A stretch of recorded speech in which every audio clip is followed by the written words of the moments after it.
Hello and welcome to another episode of what I like to call Let's Make Printable Solo Games based around the concept and hobby of amateur radio.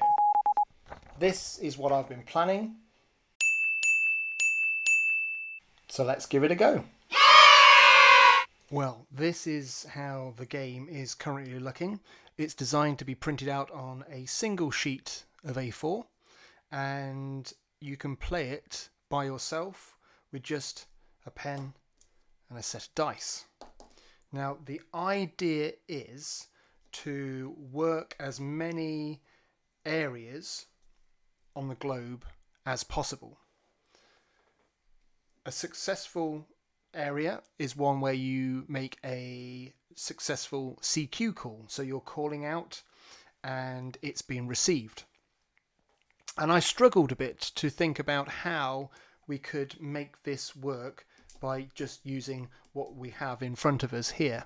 And I came up with the idea of using the solar flare data. So before you even start playing the game, you have to calculate your solar flux index, because that is what drives it going forward, as we'll see in a moment. And we do that simply by rolling the dice.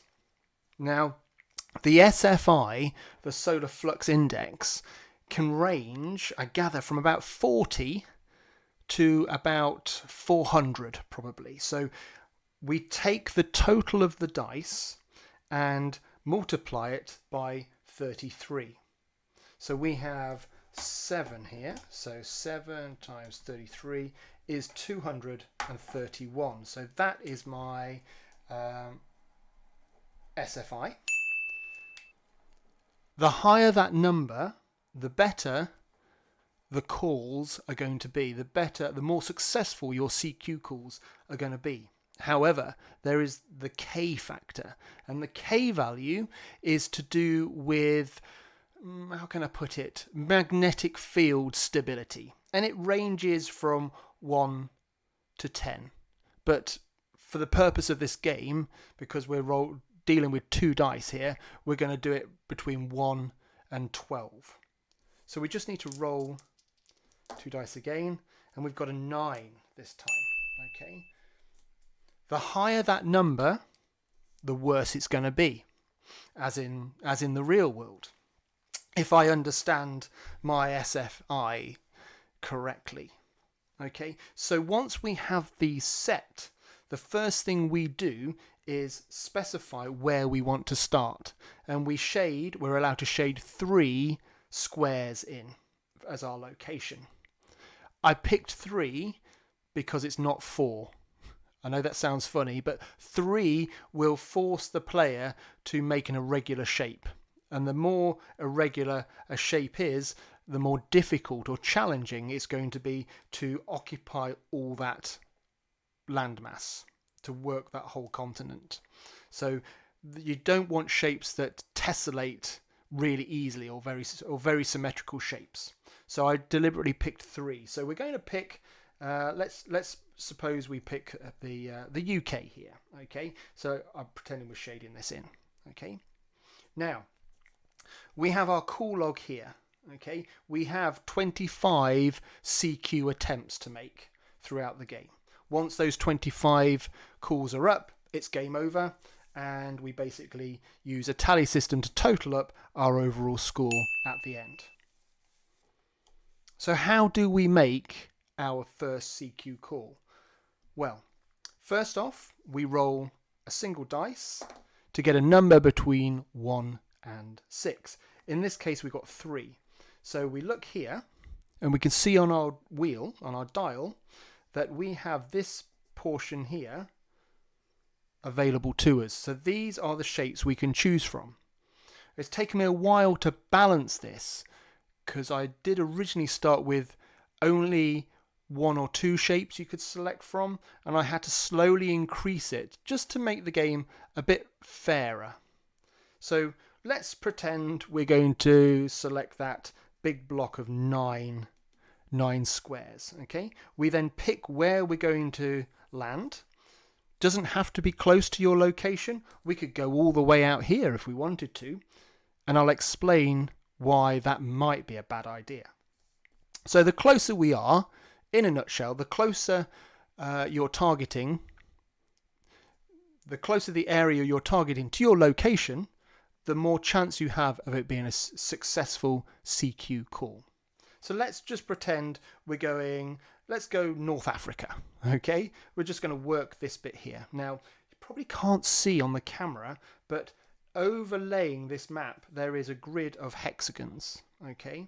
And we basically take the hexagon from where we want to target and count how many sections, how many hexagons we pass through until we get back to our current location. So in this case, we're going 1, 2, 3 hexagons. So the equation is, as we can see here, we take our SFI number, which is 231. We divide it by the distance. The distance is the number of hexagons you pass through, but you need to square it. So the number of hexagons in this case was 3. 3 squared, 3 times 3 is 9. So we need to divide it by 9, and we get 25.6. Now, if that number is greater or equal to your K value, you have made a successful CQ call.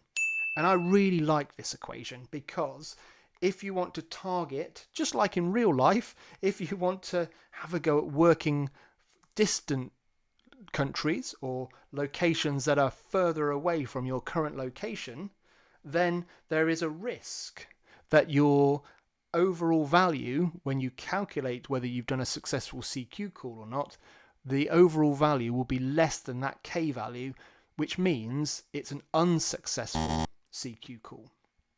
So I really like it. There's a bit of risk here. You have to do a bit of maths and a bit of calculating, just like in real life, really. But basically, the closer you are to your location, your target areas, if they're near to you, then you have a better chance of making a CQ call compared to one that's further away. And we mark it in the call log. Once we've made our CQ call, whether it's successful or not, we mark it in the call log. And we move on to the next one. And the next one. And you'll see at various intervals in the call log, we come to these symbols. Now these symbols will trigger a different event in the game. So the first one we come to looks like a tick. And the tick will grant us an extra free shading of a particular shape. So I rolled a 4 in this case, so I get a free 2x2 target area to shade anywhere on my map. Moving along, I have a thunderstorm icon in the call log, and this thunderstorm icon here means that there is a thunderstorm near our next target location. So we have to roll 1 dice. If it's even, we've avoided it. If it's odd, then we suffer a static crash. And the static crash means that our K value for our next turn will increase. So if there's a thunderstorm, our K value increases, and that decreases our chances of a successful CQ call, which is really interesting. Moving along, we have a solar flare icon, and this will allow you to cross this out, your existing SFI and K values, and regenerate them again, just in case you rolled a really bad set of numbers to start with. You still have the chance to rectify that by re-rolling and regenerating your solar flux index and K values once again. And you keep doing this, shading in different areas and hopefully completing the different continents on the globe. Obviously, different continents are different sizes, so when we reach the end of the call log, we've made or attempted 25 CQ calls. It's then time to total up. And you can see here that the different continents have different point values, mainly depending on size, basically. Okay, so we can see Europe, which would be the easiest one for me to complete because that's where my starting location was. I only get 5 points for that. Australia, because of its size in comparison to the others, is only 2. So depending on how many continents you've completely worked throughout the game, you total that up, and then you add up how many successful CQ calls you have on top of that value, and that is your overall score. So that's where it is at the minute. I think it's coming on really well. It's taken a lot of working out and play testing, and I would like one more element in there. I'm not really sure what it will be, but another element that I can just insert in a couple of places into the call log to then be triggered at like halfway throughout the game, which will bring another element, another fun element to the game. I haven't quite figured that out yet, and I'm going to appeal to people to think about what that extra element could be. Also need to come up with a name for it, so yeah, any suggestions gratefully received. But yeah, still working on a name. But yeah, this is my amateur radio, ham radio inspired solo printable dice game, and I'll be live stream playing it shortly. I think once I've gone through it a few more times, I'd like to live stream playing it just to give myself a better feel for how it's playing out, but also to get feedback and to see how other people what other people think of the game. Anyway, thanks for watching. If you think of any ideas, drop me a line. But yeah, I'm really pleased with the way it's coming on. All right, see you again soon. Bye bye.